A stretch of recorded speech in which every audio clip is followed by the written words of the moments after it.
Friends అందరికీ నమస్కారం. మీరు రేషన్ తీసుకుంటున్నారా? అయితే మీకోసం ఓ గుడ్ న్యూస్ తెచ్చానండోయ్. అదేంటో తెలుసుకునే ముందు మన ఛానల్కి కొత్తగా ఎవరైనా వచ్చినట్లయితే మన ఛానల్ను సబ్స్క్రైబ్ చేసుకోండి. ఆంధ్రప్రదేశ్లో రేషన్ కార్డుదారులకు ఊరట దక్కే అవకాశం ఉంది. గత కొన్ని రోజులుగా కందిపప్పు సరఫరాలో జాప్యం ఏర్పడడంతో సామాన్యులు ఇబ్బంది పడుతున్నారు.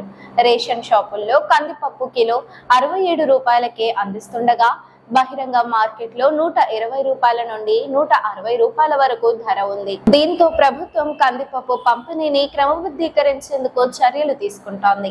రాష్ట్ర వ్యాప్తంగా కందిపప్పు నిల్వలు తక్కువగా ఉండటంతో మహారాష్ట్ర నుంచి సరఫరా చేస్తున్నారు. జనవరి, ఫిబ్రవరిలో సరఫరా నిమిత్తం డీడీలు కట్టిన డీలర్లలో 50% మందికే సరుకులు అందగా మార్చిలో పూర్తిగా నిలిచిపోయింది. గతేడాది నవంబర్, డిసెంబర్ లో పూర్తి స్థాయిలో రేషన్ సరఫరా జరిగినప్పటికీ జనవరి నుంచి కందిపప్పు పంపిణీ అంతంత మాత్రంగానే కొనసాగింది.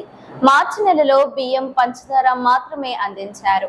అయితే ఏప్రిల్లో కందిపప్పును అందించేందుకు ప్రభుత్వం ప్రయత్నాలు ముమ్మరం చేస్తోంది. అలాగే మారుతున్న ఆహారపు అలవాట్లకు అనుగుణంగా పేదలకు రాగులు, జొన్నలను పంపిణీ చేయాలని నిర్ణయించిన సరఫరా సమస్యల కారణంగా రాయలసీమలోనే రాగుల పంపిణీకి పరిమితం చేశారు.